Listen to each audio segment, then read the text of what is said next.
Mango મઠ્ઠો બનાવવા માટે 1 litre દહીં જમાવી અને મેં તૈયાર કરી દીધું છે। હવે દહીંમાંથી પાણી કાઢવા માટે એક કોટન કપડું લેશું અને એમાં બધું જ દહીં ઉમેરી દઈશું।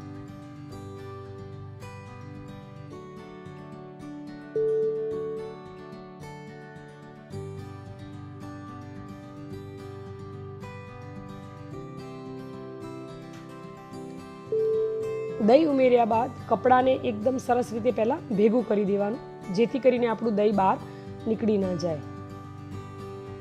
આ રીતે આપણે ભેગું કરી દેવાનું। હવે ઉપરથી એકદમ ફિટ પકડી લેવાનું છે, એને નીચોવાનું નથી। જો એકદમ સરસ ધાર ચાલુ થઈ ગઈ છે પાણીની, હવે આપણે એને દોરીથી બાંધી દઈશું।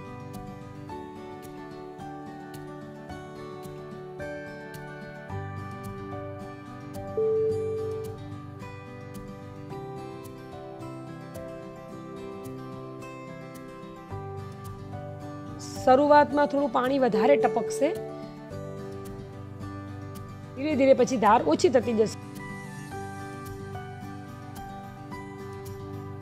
અત્યારે આપણે આટલું પાણી ટપકી ગયું છે।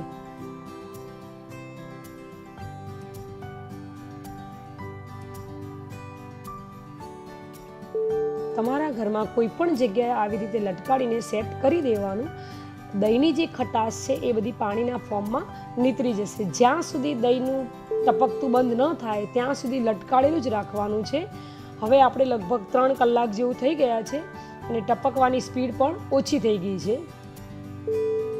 હા, હવે આપણે 6 કલાક જેવું થઈ ગયું અને પાણી બિલકુલ ટપકતું બંધ થઈ ગયું છે। હવે આપણે ચેક કરી લઈએ કે મસ્કો આપણો તૈયાર થયો છે કે નહીં।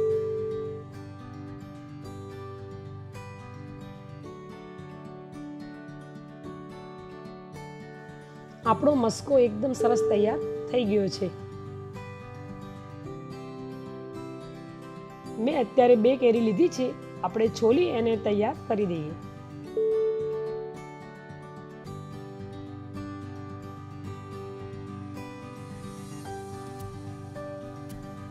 કેરીને છોલી નાના નાના પીસ કરી દઈએ।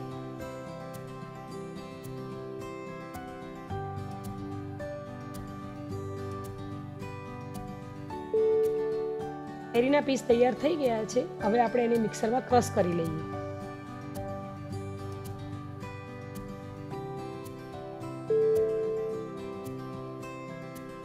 દહીંનો મસ્કો અને પલ્પ તૈયાર છે। સાકરને આપણે મિક્સરમાં ક્રશ કરી લઈએ।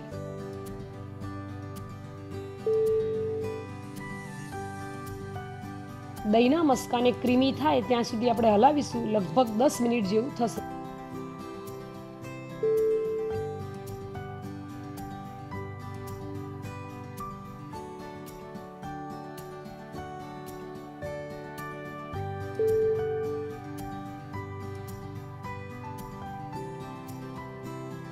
મસ્કો ક્રીમી થઈ ગયો છે।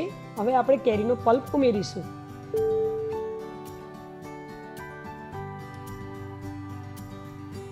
હવે સારી રીતે આપણે મિક્સ કરી દઈશું।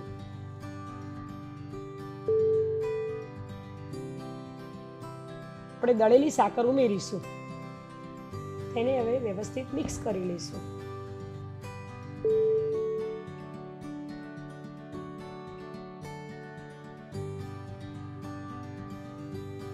આ પ્રોપરલી મિક્સ થઈ ગયું છે। શ્રીખંડ કરતાં મઠ્ઠો થોડો ઢીલો હોય। હવે આપણે એમાં ઇલાયચી પાવડર ઉમેરીએ। હવે એસેન્સ ઉમેરીશું। અત્યારે મેં વેનીલા એસેન્સ લીધું છે, તમે કોઈ પણ એસેન્સ લઈ શકો છો। ઇલાયચી પાવડર અને એસેન્સ ઉમેર્યા પછી બરોબર એને આપણે હલાવી દઈશું અને આપણો હવે મેંગો મઠ્ઠો તૈયાર થઈ ગયો છે। હવે ઉપરથી આપણે ડ્રાયફ્રૂટથી ગાર્નિશ કરીશું।